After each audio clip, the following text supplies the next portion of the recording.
Are Prince Harry and Meghan Markle in an absolute panic over the disastrous reaction to Prince Harry's memoir, Spare? And I think they're collapsing media empire. Hello everyone, welcome back to Royal News Network. My name is Brittany, and today we are talking about this just now released, and today we are talking about this new report from Variety. So this is one of the trade publications within the entertainment industry, and it's basically a puff piece, a press announcement wrapped up in an article where they're basically saying, oh yes, we're hiring new people, we're hiring somebody for scripted content, we're hiring someone to oversee all our podcasts. With zero confirmation there will be a season 2 of Archetypes. In the shadow of Spotify letting go 600 staff members, including the woman who signed their contract. That ain't looking good. And I think Hollywood sees them as a joke. We saw this on Jimmy Kimmel. They laughed at him. They mocked him. They mocked his book. And I feel like all of Hollywood is feeling this anymore. They're not amused. They're like, you know, if we associate with you, you're toxic. Your brand is so toxic at this point. I don't think even anyone wants to associate with them. And so Harry and Meghan, I feel like this release of the press announcement was an absolute sign of their internal panic. They don't know what to do. They don't know where to go. And so we're just going to release it and we're saying, we're fine. Everything's good. We're doing all this great stuff when they only have one thing coming out this summer. Now, granted, I could be totally wrong. They could have a million things in the works. I don't know. But if you release something like that, you should have a little bit more substance to it than we're shuffling people around and we have something coming out this summer, and that's it. We may have a season 2 of our podcast, but no confirmation. Archetypes was completed months ago. I don't think they have a confirmation yet.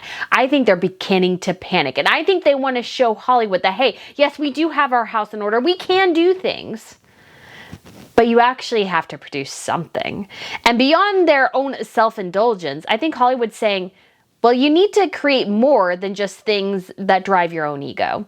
And so we're going to discuss a little bit about this today, and I'm going to read bits of the article to you, and we're going to react because I find it fascinating. So if you guys haven't been here to Royal News Network before, like I said, my name is Brittany, and on this channel I provide compelling royal commentary about the latest news and a little bit of gossip too. I have been a royal watcher for over 10 years, so I believe I have a bit of an expertise in this topic. I'm also a historian, so hopefully we'll be able to cover some history here pretty soon. I'll also be reviewing television shows and movies as well. And if you guys want an update about the latest royal news, what's going on, and some compelling royal commentary in written form, I have Royal Wire, so I'll link that down below. I also have a fashion channel, although I think I'm going to revamp that a bit. But again, the link will be down below. In addition to, I have a trip coming up to the UK. So if you want to go to the UK with me, spend some time at the Tower of London hanging out, Westminster Abbey, St. Paul's, going to the Cotswolds, we will be doing all that. And I would love to have you come along. And again, everything is in the description box below. And just to start off with a bit, and so if you are not familiar with the other royals, yes, there are more than the Brits. And today, Princess Catherine Amalia, the Princess of Orange, so she is the heir apparent to the Dutch throne. She just landed as part of her first Caribbean tour. So this is actually somewhat of a tradition. So her father, who is now king, and her grandmother, who was queen, all have done this tour as really their first coming out as royals on more the international stage as they begin to take on some more royal duties. She's currently in college and university, and so this is an opportunity for her to tour the Dutch Caribbean islands. And so I'm super excited for this trip for her. I think that's wonderful. I love that we have some upcoming royals who are just turning of age, who are heirs and heirs apparent, and they can come in and just really see them grow up and grow into their roles. I think that's just such a fun time. We really haven't had this in quite a while. So I think this is a really great opportunity. And just so you know as well, the future is definitely female within the royal fold. We have definitely female heirs apparent in Sweden, Norway, the Netherlands, Spain, Belgium, just so many. And I just think it's absolutely fantastic. But back to Harry and Meghan. Yes, Archewell. They had this, I just came across it on Twitter and I was like, okay, so you have this announcement. The article title is, okay, and surprisingly, guys, it's very much buried. It's not even on the front page that I can tell. I saw it on Twitter. Let's find the search function. So this one is an exclusive because you got to remember Variety interviewed Meghan earlier in the fall, right before the No, it came out after the Queen's death. And this was another attempt again to promote archetypes, which did middling, let's be honest. And it says Meghan and Harry, not Harry and Meghan, Meghan and Harry bolster Archewell with new hires, comma, promotions.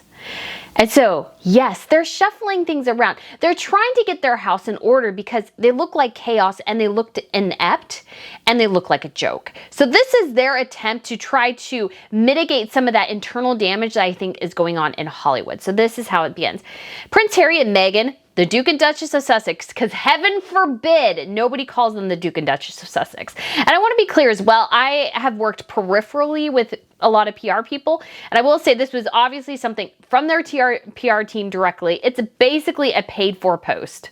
This is what this is. This is a fluff puff piece to try to bolster this brand. But again, I could not find it on the front page. And I'm just on my phone, so maybe it's on the front page of the website, but I find it interesting it's not there. Have made key new hires and promotions at their umbrella company, Archewell.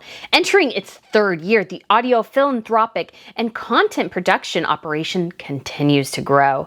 In audio, Serena Reagan has been named head of podcasts. Hired at the end of 2022, Reagan will now lead all development in that portfolio. Archetypes, the Vertical's debut project, was released last year and marked Archewell's first hit, an interview series about harmful labels that hold women back. The Meghan hosted series tops Spotify charts in 47 countries. A second season has not formally been announced, but has been well expected. They don't have it yet. That's what that tells you right there. They don't have it. They absolutely do not have any sort of confirmation they'll have a season 2. That's pretty shocking. And I feel like it's almost a way to publicly pressure Spotify to make a decision on this. Because here is where I think Spotify is. So they've let go of 600 staff members. They decreased their, I think, whole operation by about 6%. They let go of the woman who signed Harry and Meghan because she was the one who pushed podcasts.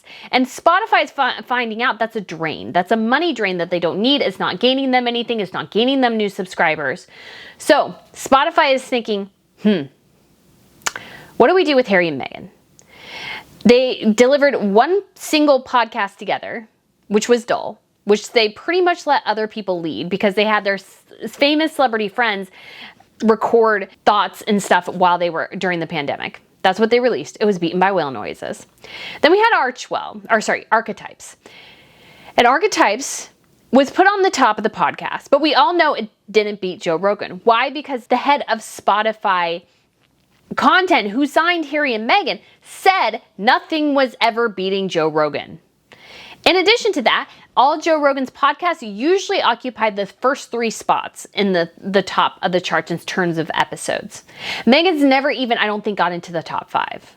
So was her podcast really number 1? No, it was artificially shoved up there because they generate it based on the number of talking people do or how many people actually go. But when it comes to actually viewing, if it was the number 1 podcast, it should also be number 1 in the episode charts. That's how that should work, you would imagine. So we all know Archetypes wasn't that.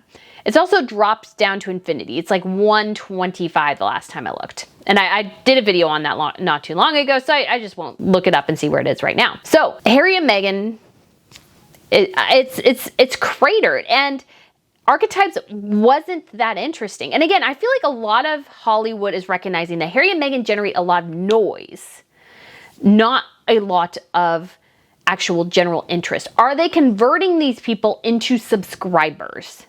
If the answer is no, because you could listen to it for free. So if none of those people are subscribing, Spotify has nothing. It was basically throwing $20-25 million down the drain.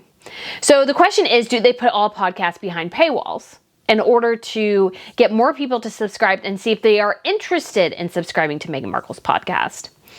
Or there's a couple of different options, but honestly, that they haven't, I think, says a lot because I think they're trying to evaluate where the company is going. And they've decided that podcast was mostly a drain. They still have Joe Rogan, and I don't think they're going to do anything with Joe because Joe is still the number 1 podcaster in the world. So they're not going to do anything about that. But I think they're evaluating, Are people still listening to Meghan's podcast? Is it still getting good feedback? Is it still generating anything? Are any people, even beyond the initial dates, still listening and subscribing to Spotify based on that podcast? And they do have internal metrics I'm sure can probably show them that. If not, I don't think there's a future for archetypes. It was dull. It was boring. It was uninteresting. It was a vanity project. I think Meghan is a terrible interviewer. She was awful in that.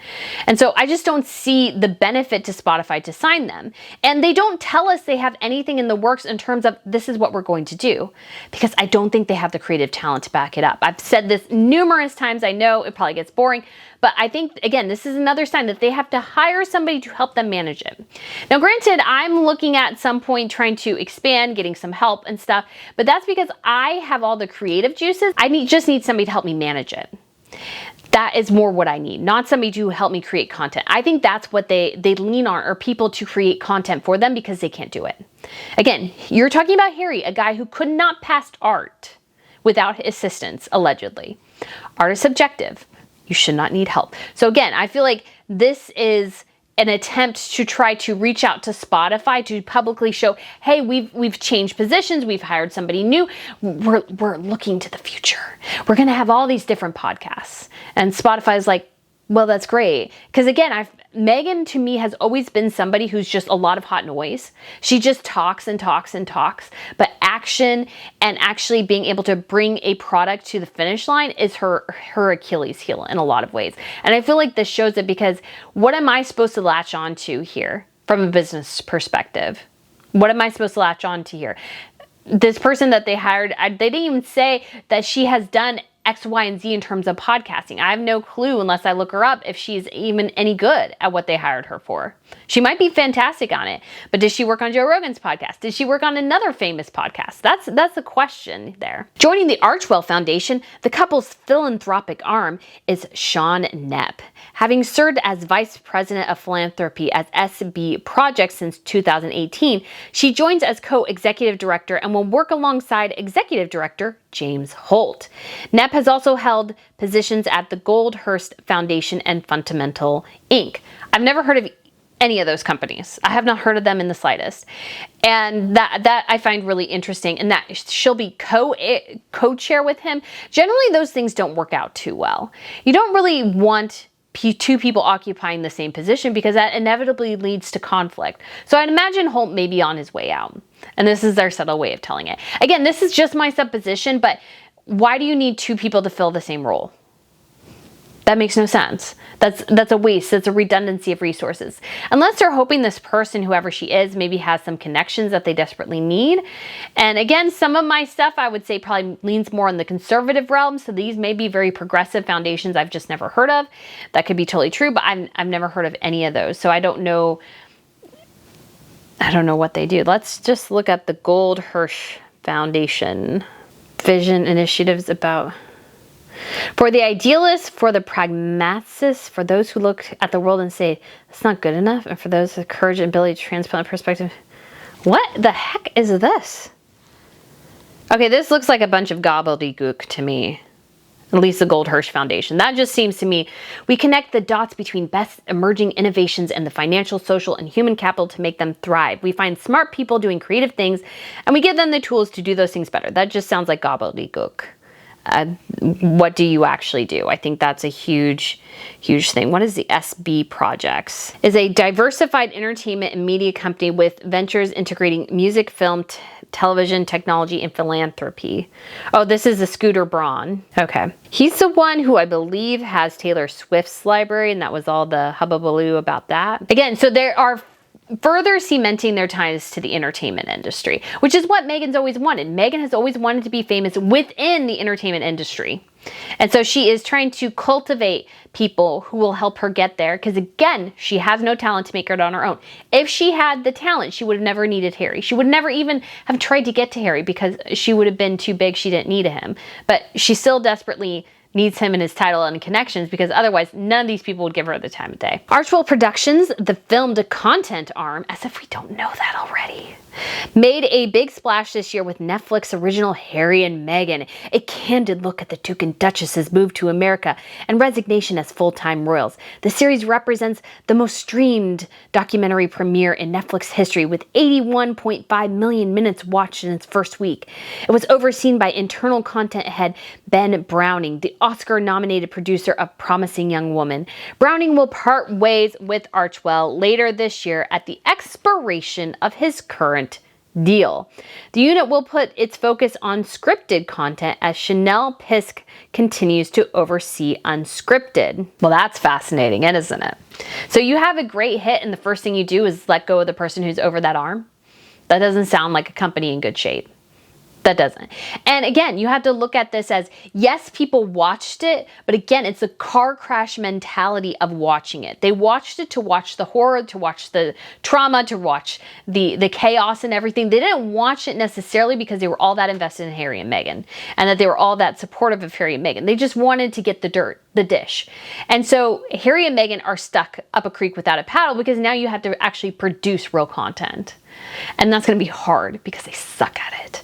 They really, really suck at it. So they're going to have to figure out how to do this. And this is going to be complicated. And again, they have a ton of competition from a lot of people who are a lot more talented than they are, who are 1,000 times more talented than they are. And they're going to actually have to come up with scripted content. So they want more scripted content. Well, Pearl failed. Meghan, I think, sounded like me if I said, well, I just love romantic comedies. What happened to them? I should do like that. Wouldn't that be great if people did it? That's what she did in the Variety interview. And I'm like, so do you have an idea for a rom-com, or are you just babbling? To me, Meghan is always somebody who babbles and just doesn't do anything. She just talks and talks and talks. And she sounds very, strong and direct when she's talking. But at the same time, I'm like, you have no clue what you're talking about, do you? And again, it's this thing where, okay, so you want to do scripted, you'll still have unscripted too. Do you have anything in the wings? No. They have the Invictus Games documentary, which we'll get to at the end. But that should have been in the can months ago. They filmed that thing in April. That thing should have been well in the can for a long time. So what's the next steps here? What's the next steps here? If I'm a business investor, none of that tells me that you're in a good place right now. You don't have a confirmation of your second season. We all know Spotify just let go of people. You're letting go. The person who oversaw your documentary or reality TV series is leaving after doing one thing. Why wouldn't they stay on longer if it was a success? Don't you think they would have stayed on longer if it was a success? To me, that's a sign of a competent company. This doesn't seem like competence to me. This seems like panic. This seems like panic against a time when things did not go the way Harry and Meghan wanted. Following a first wave of audio and content releases, Archewell will streamline its marketing arm. It is currently led by Farrah Taylor, who will also transition out of her role later this year. Taylor led marketing campaigns for Archetypes and Harry and Meghan, as well as the global rollout of Prince Harry's memoir, Spare. Neither she nor Browning will be replaced, as the titles have been dissolved. Oh, none of that sounds good. Again, that is awful. You're a head of marketing, you're letting go of head of marketing, and you have no replacement for them. So who's doing the marketing for you? Who's doing the marketing for you? Unless Netflix and the rest of everybody's like, okay, whenever you market something, we control it now. Spotify, Netflix, the publisher's like, okay, we let you guys do your own thing, but now we control it. And granted, again, the publisher's like, hey, we got our monies back. But I think Netflix to a certain extent is like, yeah, it did pretty well. I don't think Spotify's happy.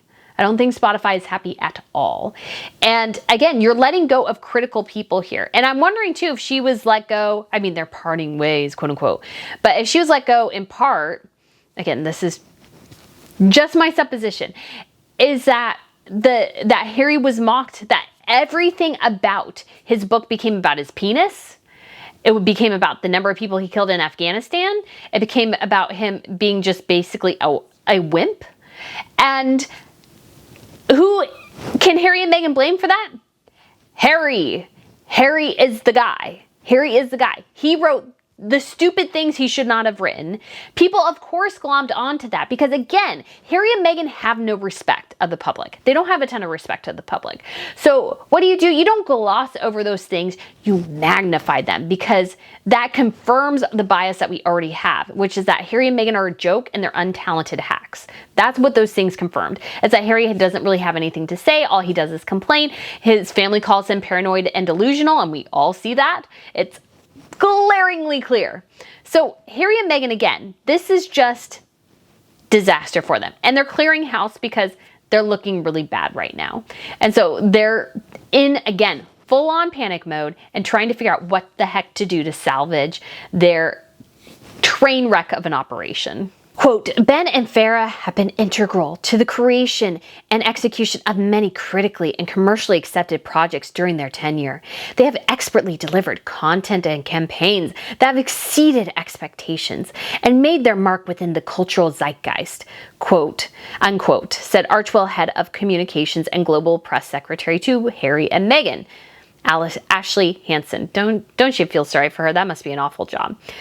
Quote, they have played a critical role in helping to tell the stories of the Duke and Duchess thus far, and the couple remain hugely grateful for their support on those look-back projects as they now look forward, she added. It goes on to say, Hansen's team has also seen expansion. Miranda Barbot has been named Director of Global Communications and Press Secretary. Maren Thomas has been named Manager of Communications and will work alongside Disha Tank. Prince Harry recently completed the promotional cycle for Spare, which was named the fastest best-selling global nonfiction book of all time after moving 3.2 million copies in its first week.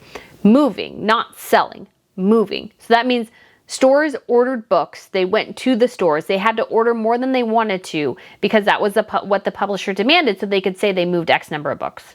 Be curious to see how quickly it goes on the clearance rack. An impact report on the charitable giving of the Archewell Foundation is expected in the coming days. The couple's next Netflix unscripted original series about the Invictus Games will release in 2023. So this is what they have for the future.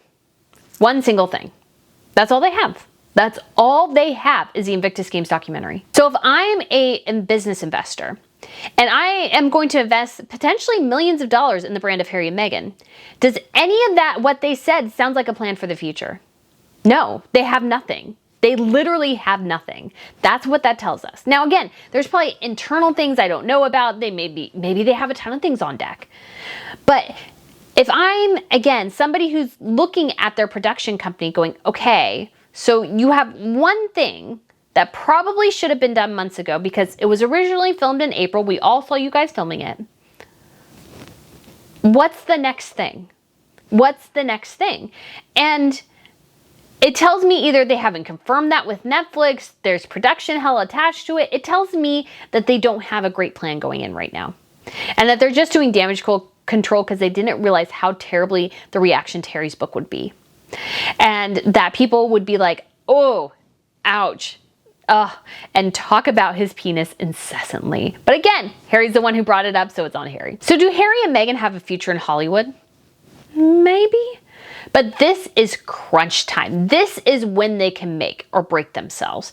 Because yes, you looked backwards and you did these backward-facing projects, but can you pivot? Can you pivot to better projects? Can you pivot to scripted series? Can you pivot to unscripted documentaries that have nothing to do with you? Where you're not in it at all, that you're just behind there as the producer. That's the only role that you have. And can you sell those things? And can you actually not only create original content, but identify good content to come in on as producers? Again, I go back to the Cecil Hotel documentary on Netflix, which I think is excellent. It's an excellent documentary. It's like 4 episodes. I feel like it carefully navigates through the complexities and the chaos and just the intrigue surrounding this death at the Cecil Hotel. And I think it does a really good job showing different aspects and then showing the conclusion, which is much more mundane than you would think. But it does a fantastic job. It's got great interviews, great atmosphere.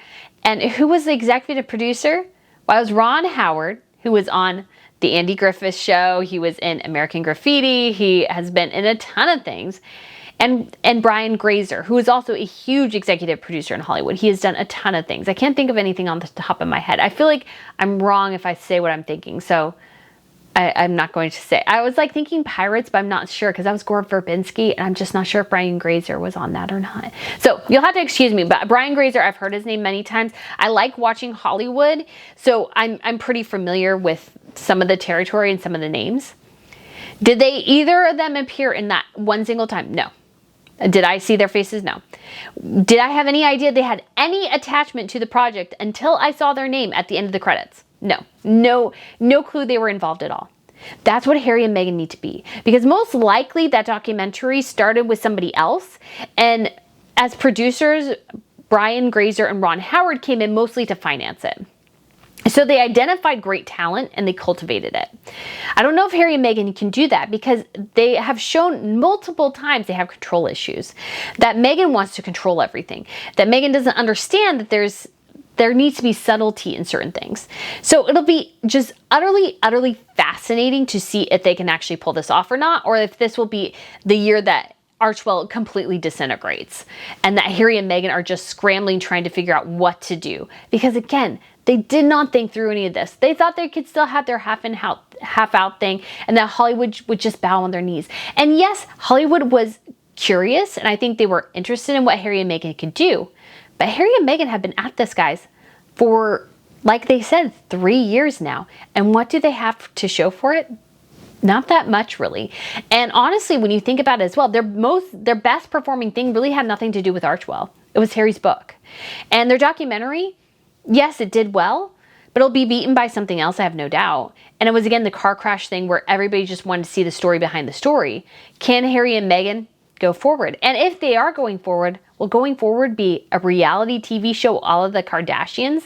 Because I think that's the only thing they can do. I think that's the easiest thing they can do. But again, they have to give up that control. I don't think Meghan can do it, because she has huge control issues. And I'll be totally honest, I have a bit of them too, because I like to make sure things on this channel are up to par. And I'm so bummed that they're not a lot of times, because I'm on a deadline constantly. I'm working around my job and just so many different things and trying to have a smidge of a life from time to time. So I think Harry and Meghan, they can survive, but I think also Hollywood may just eat them alive, just like it did Meghan. So yes, she really hasn't moved beyond Suits. She's still a bit player, desperate for fame and fortune, only to have Hollywood reject her yet again. So guys, let me know what you think of this video. Thank you so much for watching, and I look forward to seeing you again really soon. Bye.